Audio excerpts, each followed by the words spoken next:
Good morning, good afternoon, good evening around the world. My name is Doug Brunke. I'm the founder and CEO of Global Chamber. This is the Global Chamber FDI Forum. It's a conversation that includes the triangle of commercial real estate, business, and economic development. It's the triangle where deals get done. We try to highlight really interesting places around the world. And right now, one of the most interesting places is Argentina. And we happen to have an extraordinary leader, Ricardo Vanella, who I've known for, as he mentioned the other day, for actually quite a while, maybe 20 years. We met at a Global Ties, now called Global Ties, event in Washington, D.C. At the time, I was the president of the World Affairs Council that has subsequently been renamed Global Ties Arizona. That was my first time to that event. I got to meet Hillary Clinton and I got to meet Ricardo Vanella. And I'm not sure which one was more impressive because Ricardo is an impressive guy. He also is our Global Chamber Executive Director for Argentina. I think you're going to find out a lot about Argentina today, and you're going to find a lot about Ricardo, who is brilliant, professional, deeply connected on so many levels. Ricardo, we really look forward to learning from you today. Thank you for joining. Thank you, Doug, for your introduction. And I would like to add something. I'm not the executive director of Global Chamber in Buenos Aires. I am the proud executive director of Global Chamber in Buenos Aires. Good morning or afternoon or evening. I don't know where you are. Thank you for having me. Thank you, Doug, for your introduction. I want to spend the next 15 minutes making a specific argument, not a general pitch for Argentina, but a technical case for why the risk profile of investing in Argentina has structurally changed. And I would like to be honest about what's different and what is not. Argentina has failed foreign investors before. Everyone in this room perhaps knows that. Capital controls, expropriation, debt defaults, Kirchner-era foreign exchange premiums of 150% on the parallel market. These are not ancient history. So let me tell you what's very different this time. It's not the politics. It's not the politics. Politics in Argentina is always complicated. I mean, perhaps all over the world, but in Argentina it's always complicated. What's different, and it is very different, is the architecture. Three specific legal instruments, one active, one just cleared the lower chamber of Congress 2 weeks ago, and one in Senate debate right now, are fundamentally altering the legal and fiscal risk profile for large investments. And the world's most sophisticated capital is beginning to price that in. Let me take you through each one. Let's start with RIGI, the incentive regime for large investments created by Law 27742 in 2024. What RIGI does is legally unprecedented for Argentina. It locks in the rules for 30 years from the date you sign up.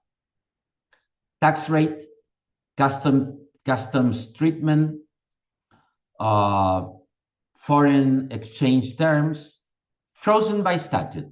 The government cannot change them. Not this government, not the next one, not the one after that.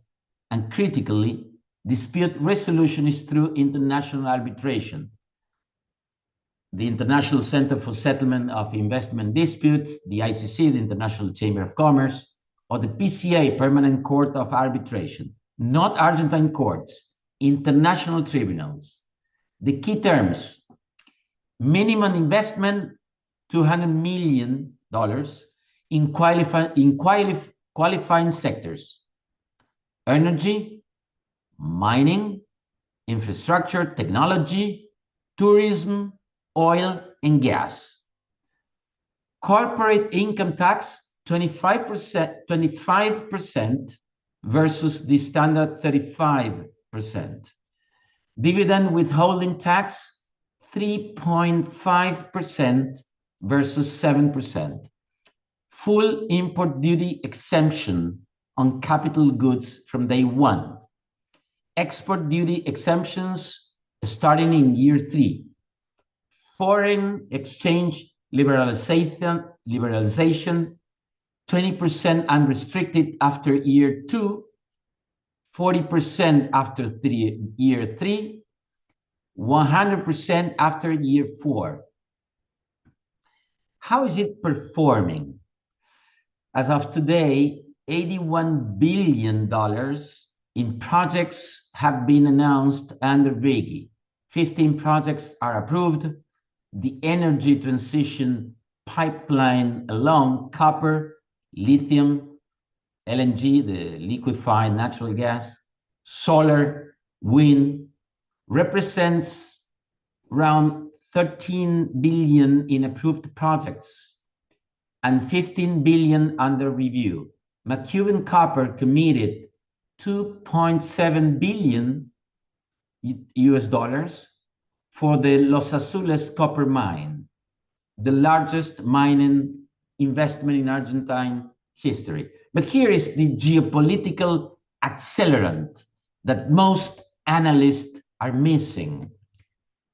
Pay attention, in February 2026, the United States of America and Argentina signed a reciprocal trade and investment agreement that formally incorporates RIGI as an international commitment. The US government committed to fast-tracking RIGI applications for eligible US investments. A future Argentine government trying to unwind this framework would not be dealing only with domestic law for eligible US-linked projects, especially in critical minerals and strategic infrastructure. RIGI is now connected to a bilateral US-Argentina economic security framework. That changes the cost of reversal. That's a very, very categorically different kind of legal protection. The RIGI entry window closes July 8, 2027. That is exactly 1 year from today. The clock is running. But we have an escalation, the super RIGI. Now, and this is current news, 2 weeks ago, on June 24th, the Argentine Chamber of Deputies, the Argentine Chamber of Representatives, approved the super RIGI with 130 votes in favor. It now moves to the Senate. The logic matters. RIGI was designed for sectors that already exist in Argentina, existing oil fields, existing copper deposits, existing infrastructure. But the super RIGI is different. It's designed for industries that don't yet exist in Argentina or are at experimental scale globally. The floor rises to 1 billion minimum investment. In exchange, corporate income tax, 15% versus 20% in RIGI and 35% standard. 15 versus 25 in RIGI and 35 standard. That's not a discount from Argentine norms. That's competitive, very competitive at global levels. 15% tax. Full export duty exemption from day one, no waiting period. Full import duty exemption, including intermediate goods and inputs. employer social security contributions capped at 10% for new hires under the project. Same 30-year stability and international arbitration. And these are the eligible sectors: AI infrastructure and data centers, semiconductors, green hydrogen, LNG, liquefied natural gas onshore, small modular nuclear reactors, EV, electric vehicles, manufacturing, lithium battery manufacturing, advanced biotech, aerospace, solar and wind equipment. Compare this to the policy context. The US passed the CHIPS Act, creating helpful incentives to produce semiconductors, and the Inflation Reduction Act. The European Union loosened state aid rules. India created production-linked incentives for tech manufacturing. Argentina is doing the same thing at a 15% corporate tax rate with 30-year contractual stability and with US geopolitical backing built into the framework. This is the most ambitious investment promotion instrument in Argentine history.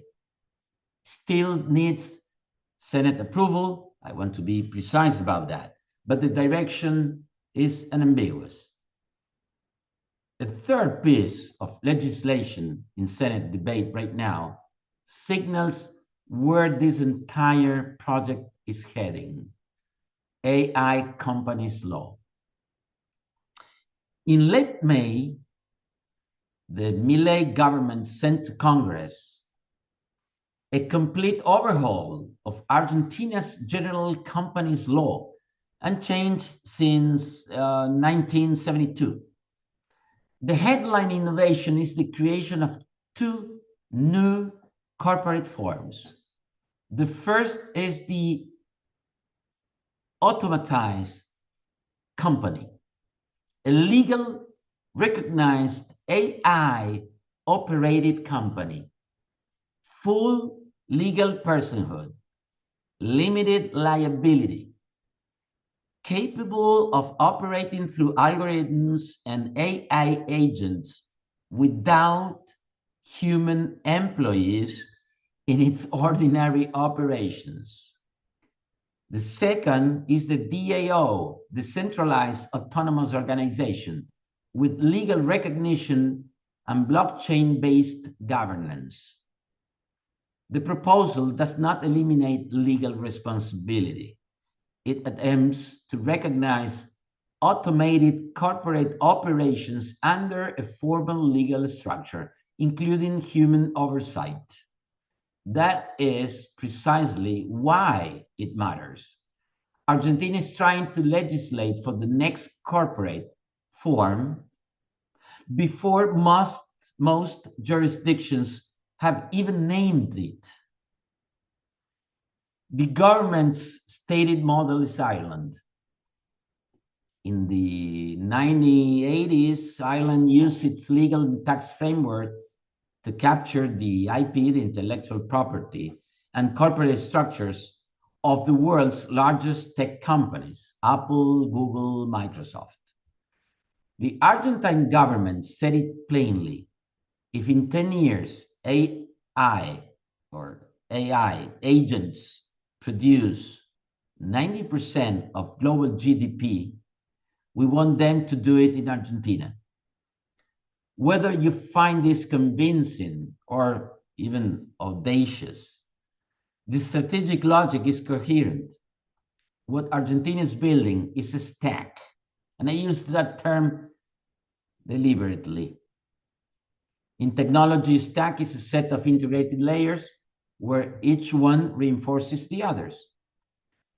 This one has three: a fiscal layer, 15% tax rate under the super biggie; a legal layer, 30-year contractual stability and international arbitration; and the third one, a diplomatic layer, the US bilateral agreement that made RIGI a treaty obligation. Together, all of them position Argentina as the default jurisdiction for AI infrastructure in the Southern Hemisphere. This law is not yet approved, but the fact that it's in formal Senate debate this week, right now, tells you something important about the direction of policy. And now,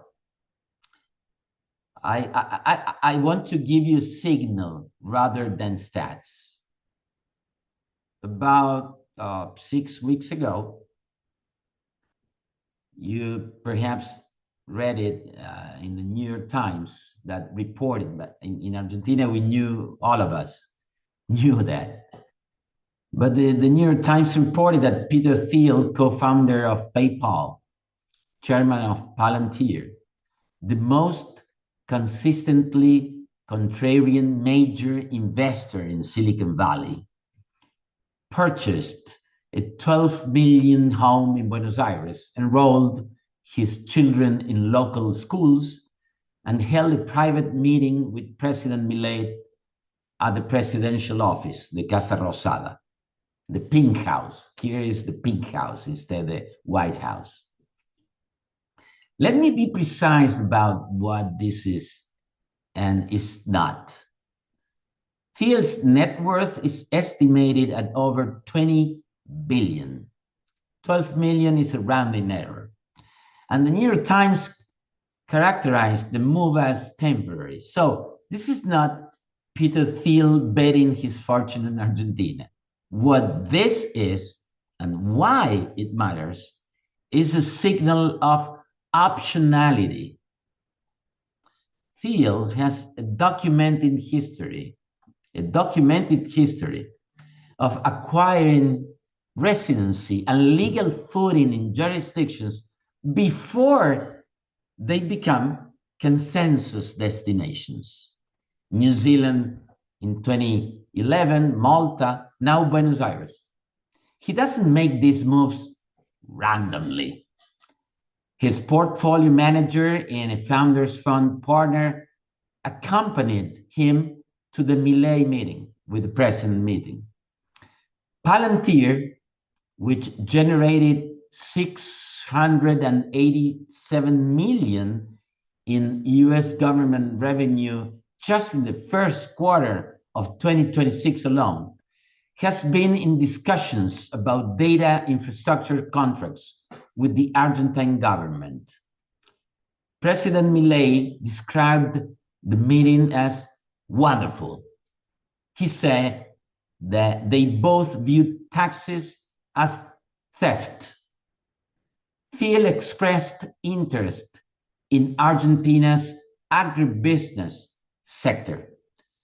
Thiel's presence in Buenos Aires is not proof that Argentina is safe, but it's evidence that the people who built careers identifying underpriced risk are now paying very close attention to this country. That is worth noting. And now the proof point. The most concrete expression of this global interest arrived in October 2025. Last year, OpenAI signed a letter of intent. I want to be precise, a letter of intent, not a signed contract, with Argentina energy company Sur Energy to build a 500 megawatt AI data center in Patagonia. Investment of up to 25 billion over the project's life. Some old man called it more than infrastructure. It's about putting AI in the hands of people across Argentina. He said that. It's the first Stargate project in Latin America, structured entirely under RIGI. Why Patagonia? Well, my friends, not politics. Cold climate dramatically reduces server cooling costs. Renewable energy abundance, wind and hydro, fiber connectivity, physical space. These are structural advantages independent of who governs Argentina. Tesla is separately reported to be evaluating a data center project in Neuquén, also in Patagonia, in the south of the country, in partnership with YPF, which is the main energy company, the main Argentine energy company. The AI infrastructure opportunity, data centers, edge computing, energy supply is real, sector specific, and Argentina has geographic and regulatory advantages to compete for it. And now I would like to provide a brief grounding in macro reality, because the opportunity only matters if the floor is stable. Argentina GDP grew 4.4% in 2025. The International Monetary Fund, the World Bank, and the OECD all project 3 to 4% growth in 2026, driven by energy exports, agriculture, and investment. I'm going to say something else about agriculture, but you already know that in agriculture, Argentina is, for the last 2 centuries, one of the biggest players in the world.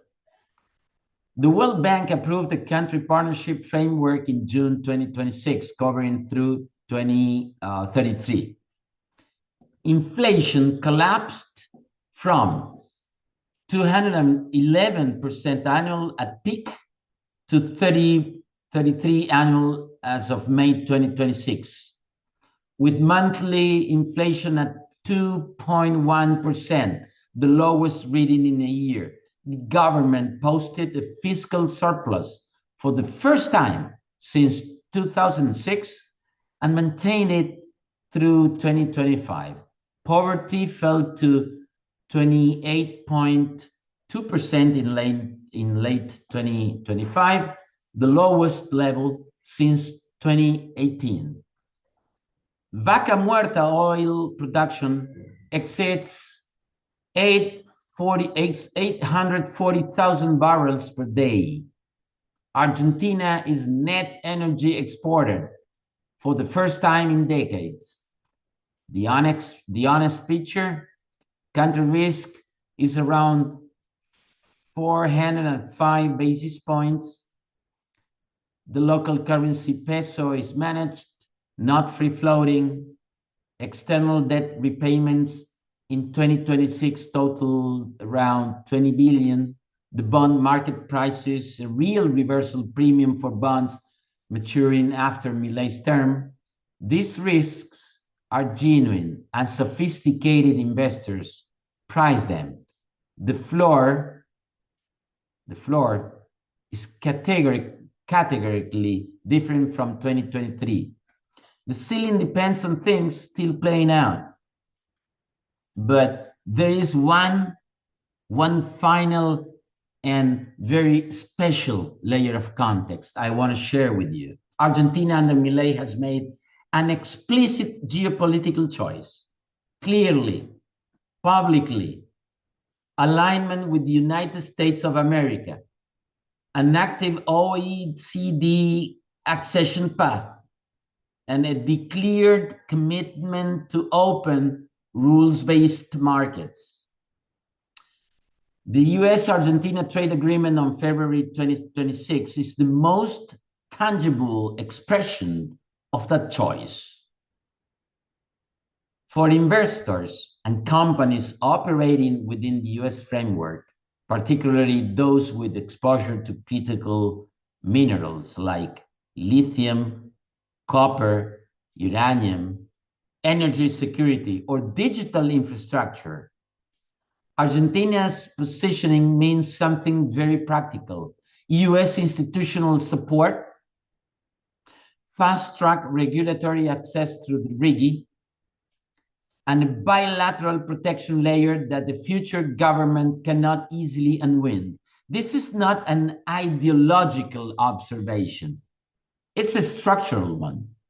Argentina's risk profile for capital anchored in the Western framework has improved in ways that are measurable and contractual. So, what does mean what does this mean for you? If you are an investor, a company, or an institution assessed in Argentina, you're looking at the system with more legal protection for large investments than any Argentine framework in history. You're looking at it at the exact moment that global capital, from OpenAI to Peter Thiel to McEwen Copper, is beginning to move. The opportunity is real. So is the complexity. Argentina has deep regulatory nuance, sector-specific variability, and a history that demands careful due diligence. RIGI projects require legal and commercial structuring. The super RIGI sectors require sector-specific navigation, and the US-Argentina corridor requires people who understand both ends. That is precisely what I do. Through Global Chamber Buenos Aires, I have coordinated investment missions between Argentina and the United States, including delegations to Arizona and other states involving companies from different industries. I don't just explain the opportunity. I help you ask the right questions for your specific sector, your specific capital size, and your specific, mainly risk tolerance. And I connect you to the right people on both sides. If you are exploring Argentina, whether you are a company evaluating market entry or an institutional investor doing sector mapping, or a professional looking to build bilateral capability, I would welcome a direct conversation after this session. Thank you very much. Thank you for the patience. I think that this is a good overview. I just wanted to emphasize that Peter Thiel expressed specific interest in agribusiness. Argentina is the world's #1 grain export hub by volume. Rosario Exchange surpassed New Orleans. Sector deregulation underway. And in relation to the Arizona Semiconductor Corridor, the TSMC in Chandler needs a critical mineral supply chain. Argentina's lithium and copper pipeline connects directly to the Arizona Semiconductor cluster. In terms of technology, AI, Stargate Argentina up to 25 billion letter of intent. Tesla in Neuquén delegation this month. Super RIGI, 15% rate for data centers. AI companies law in Senate debate now. Wow, that's a very good scenario. And concerning energy and mining, and you know something about that in the US, Vaca Muerta plus Los Azules copper. Vaca Muerta is the second shale oil and shale gas reserve in the world, and plus Los Azules copper, 2.7 billion McEwen, plus lithium triangle. The super RIGI covers green hydrogen, LNG, and lithium battery manufacturing specifically. I mean,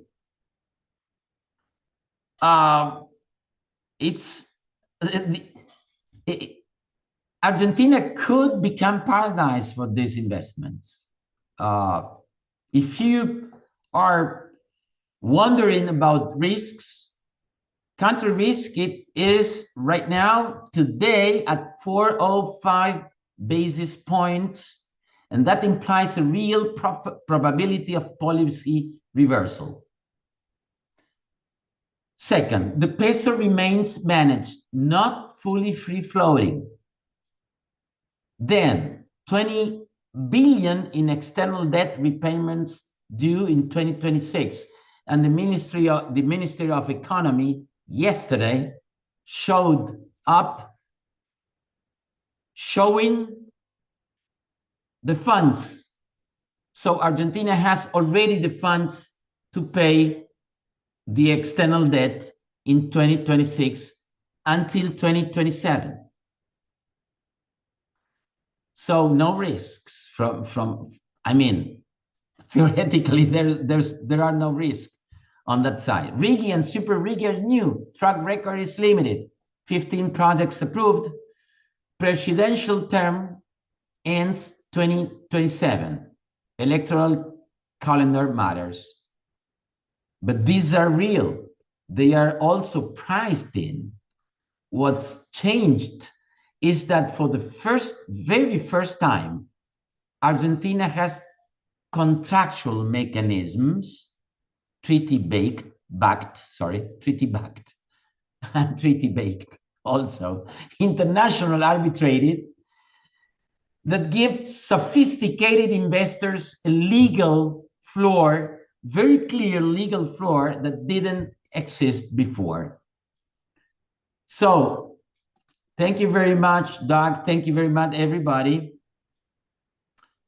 I don't know whether there is any question. I have 5 minutes, I'm in a rush, but happy to answer if you have. Martin Dimitrov, where are you from? Where are you? Hey, Ricardo. No, thanks for your quite informative. I'm based in Sofia, in between London and Sofia. So I was actually quite eager to listen, especially for the Argentina, because currently there's one opportunity, especially with the gold mines in Argentina. They're quite vastly in terms of volume. How do you see this? And I would love to kind of hear your thoughts on this. For the gold mines in Argentina, in terms of their ability to be placed on either financial markets or to be just leveraged across different classification of assets, how mature is that approach within the business development side of things in Argentina currently? I mean, outside of the Buenos Aires and everywhere else associated against it. I would love to kind of hear your opinion about this too. Well, the gold is, I mean,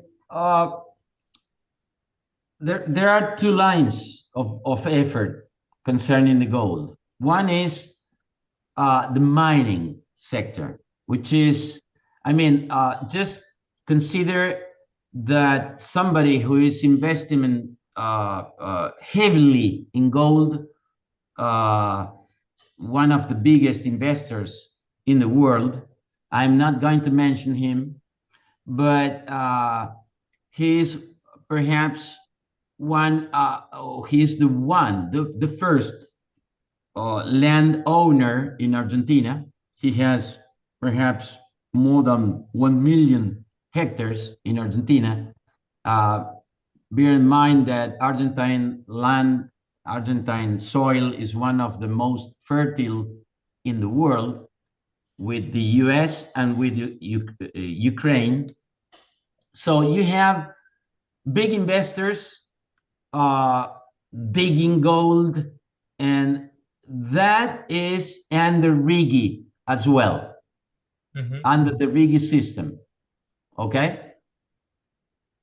And sorry, yeah. Makes sense, yeah. Yeah. And it's going to, this is in the west of the country, in the center west, north and west of the country. And they are, I mean, Australian, Canadian, even Chinese are in a rush to take over there. And there are huge investments right now, I mean, already running.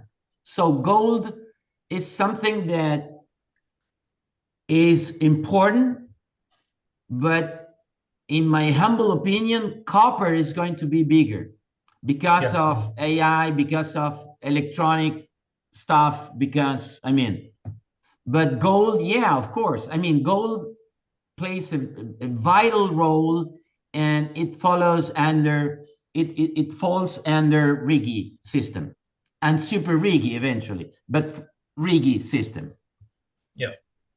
That makes sense. No, thanks for that. We'll continue the conversation offline. I'll send you a request to connect, and I'd love to kind of explore this a little bit further. But I want to give a chance to everyone else to ask a question. But this has been Okay. super insightful. Thank you. Thank you.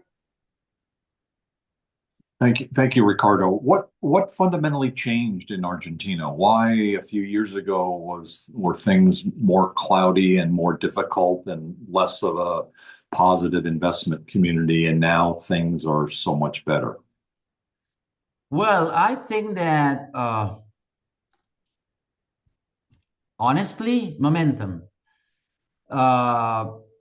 Argentina is a very, very rich country in natural resources with vast land.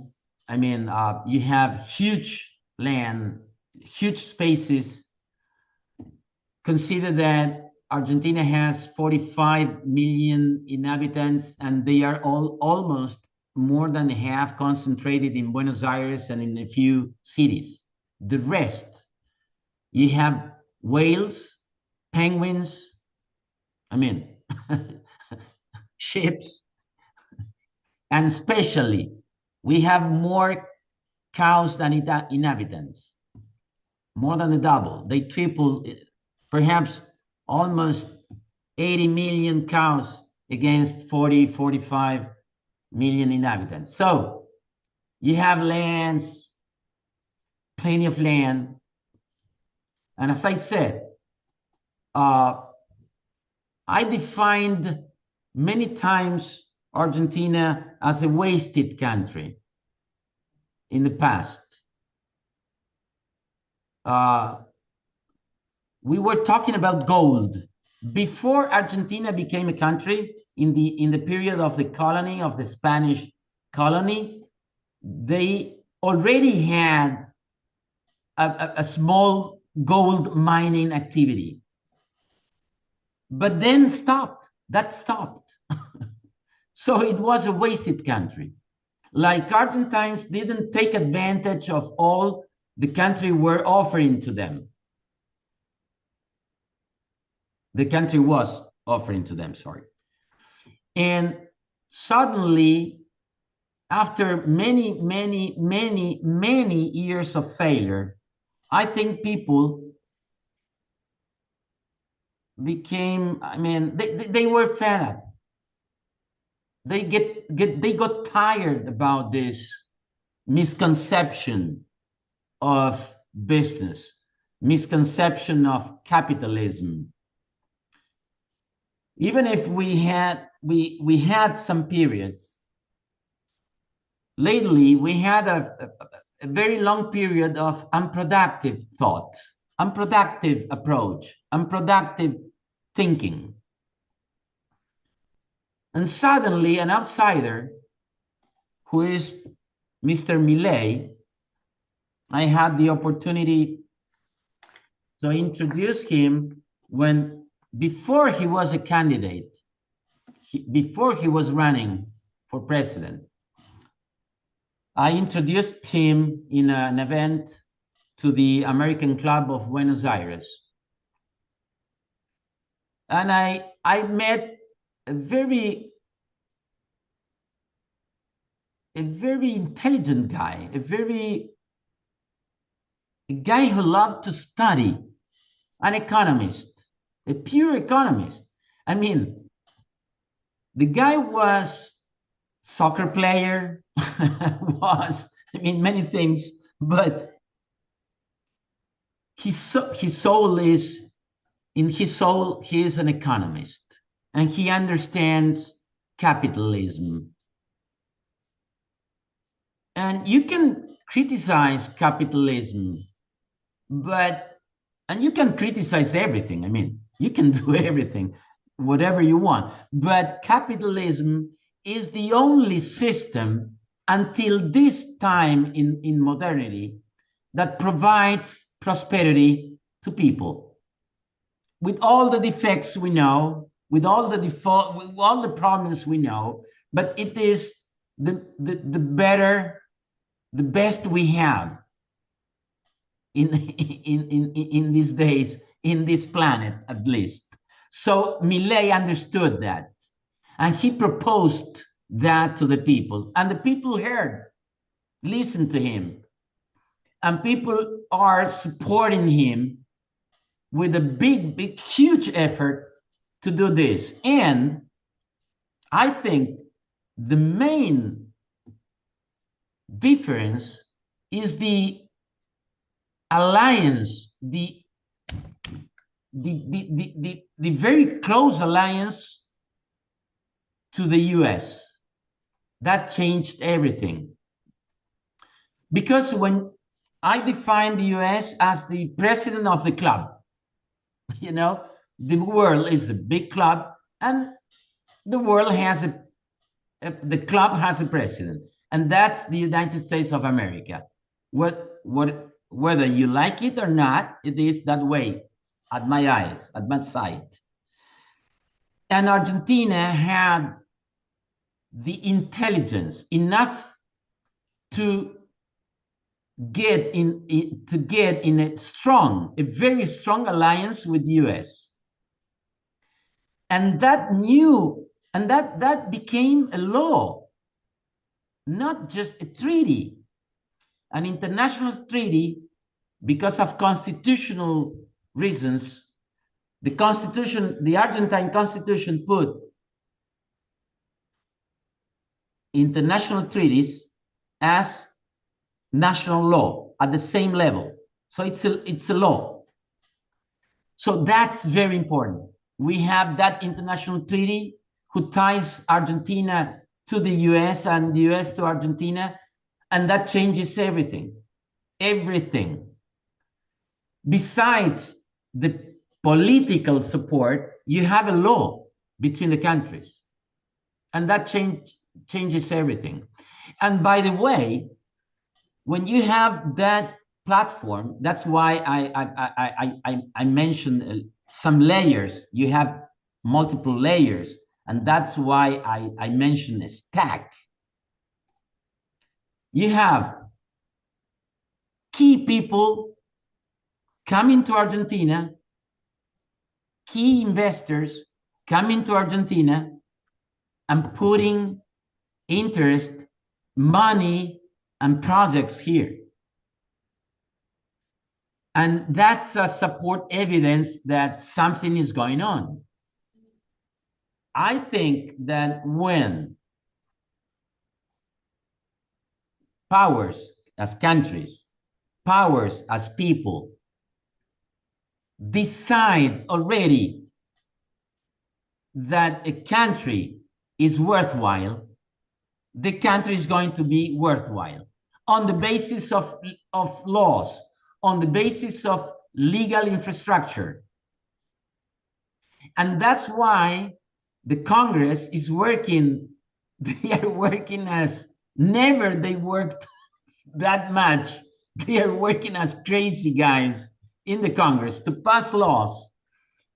And laws like the one in the frontier of the legislation, the worldwide legislation, as the AI companies law. That's not, that's not happening somewhere else. It's happening in Argentina. And the model is what Ireland did in the 80s. But of course, conceptually is the same thing, but now we are talking about AI.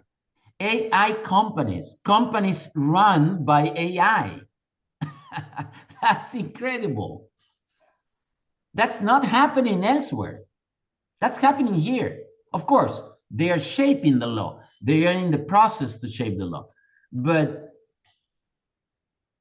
there are a lot of things that changed, Doug. I think that the people said, stop we want to be something else. Argentina was very important. In 1920, between 1880 and 1920, Argentina, for 40 years in a row, grew, the GDP grew about 6-7% per year, 40 years in a row. We're talking about China today, but Argentina did it. Then we had a period, almost 80 years of wrong thinking, wrong understanding. I don't say that it was bad faith, but it was wrong. And I said this during years, I expressed this during years in my, I used to have for 10 years, 12 years, TV shows and radio shows. You know that, Doug. Perhaps others don't. But each program, I said it. We are wasting this country. Today, something changed on the basis that I mentioned. I don't know whether that explains a little bit and all the data I provided today, but I think it does a little bit. Brilliant. No, that it absolutely does.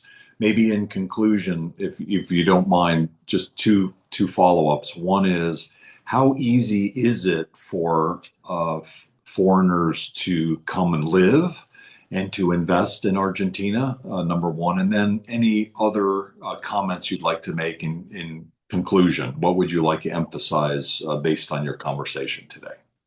Well, I would say that, for example, I mentioned the RIGI. It's 200 million minimum, 1 billion for the super RIGI.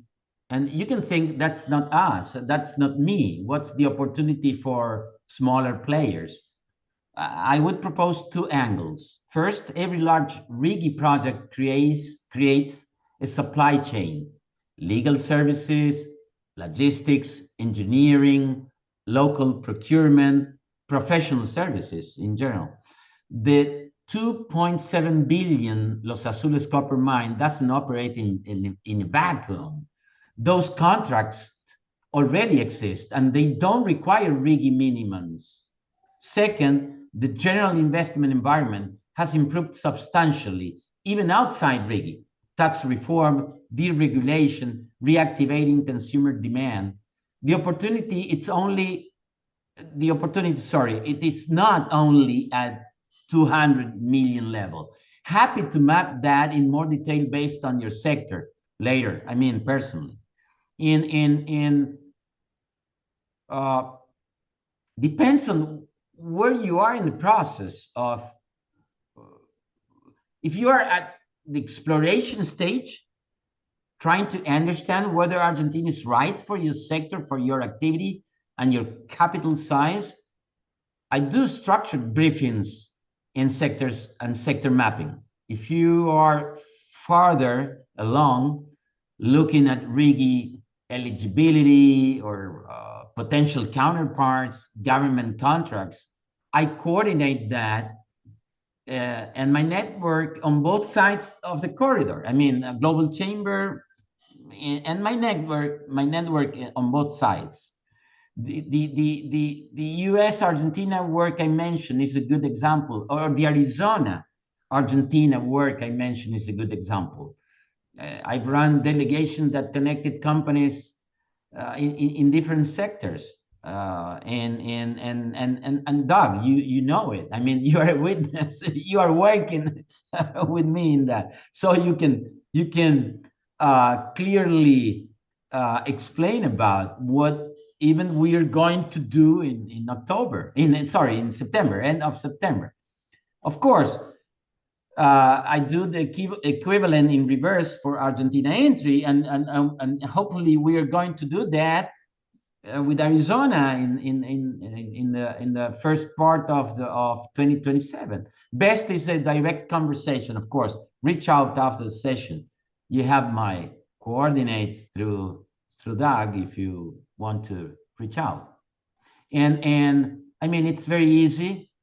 Now you can, it's going to, they are shaping another law with we have $1 million, you can have the passport, the Argentine passport. And with the Argentine passport and nationality, you can access without visa to 170 countries. The Argentine passport is one of the most valuable passports in the world. It provides accessibility to many, many, many, many countries. They are discussing that. It's in debate right now. The law is in debate in the Congress as well. So it's very easy. Don't forget. My name is Vanilla. That's not. I mean, Vanilla is from Italy. We are. You know. Let me answer your question. How easy is for a foreigner? There is a say here in Argentina that explain a little bit about it's the explanation to your question. There is a say, an Argentine say that it's, with all the respect, we say, well, some people have thousands of years of origin. Look at the Mexicans. They come from the Aztecas, the great civilization of Aztecas, the great civilization of Mayas, Peruvians, for example. Thousands of years. We come from the ships. There were a lot of ships here. They came from abroad and they built Argentina. The first century was exceptional for Argentina. The second century had 70 years of bad decisions, very bad decisions. But now, I think we recuperate the memory. I hope so. We have to be close to the US. We are closer again with the UK, for example. We had a war with UK. It was crazy, just crazy. I mean, we play rugby with them. We play rugby because of them. We are one of the best rugby teams in the world because British made the trains here. I played rugby when I was young in an English club. So when there was the war, it was just crazy. It was just fighting with friends. We share with France did all the electricity system in Argentina. They did the grid here. Italians, Spanish, I mean, Jewish, German, I mean, Poland, many people from everywhere, from Chile, from Paraguay, from Bolivia, they came here. As I said, we have one of the richest land in the world, together with the United States and Ukraine. That's why Russia invaded Ukraine.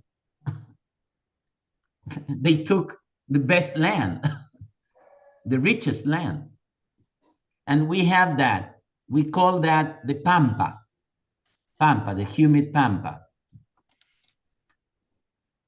So easy. You have Italian restaurants in each corner of the city, and Italian food.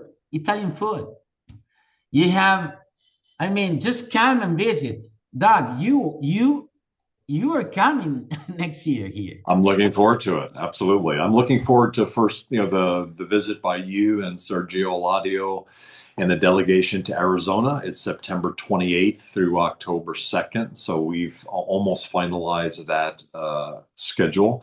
So if you're in Arizona, Ricardo will be there. Thank you so much today for just really an enlightening conversation. I think the contextual part of the past history of that first century of success, 40 years of success, and then a number of years of some bad decisions, and now lots of good decisions and how those are framed. It's really been educational, a very important conversation. Maybe more important than that would be maybe as we should leave this conversation, because it's time to end, looking forward again to seeing you. Who's going to win the World Cup? Well, that's difficult. I don't know. I don't know. Perhaps France has the best team. Perhaps Spain, Morocco has a very good team. We have a decent one. I don't know. I don't really know. Belgium plays pretty well. England, they are strong. Uh, and Norway, Norway is fantastic. I mean, they are just fantastic with this giant player, Haaland. He's, I mean, it's beautiful to see Norway playing. I don't know, but I suppose the best one is going to win. 4 years ago was a spectacular success for Argentina, and let's see if magic happens again. Certainly, magic happened today with Ricardo Vanella. Thank you so much for your very educational, enlightening conversation, and looking forward to seeing you soon. Take care. Any final comment? From my end, I just thank you for the patience. Thank you for inviting me. And I hope that we are going to do something together with all of you. With that, we are already working together since many, many years. Thank you, Doug. Thank you, Global Chamber team. See you in Arizona, see you in LA, and see you in Argentina. Thank you, Ricardo. Thank you. Bye. Cheers. Bye-bye. Thanks, everybody. Take care. Have a great day. Tomorrow, it is Dubai. Join us in Dubai for Outlook in GCC. And of course, every day we have something going on in the world that is of interest to you and people that you know. Let us know. Take care. Thanks, Mila. Thanks, Doug.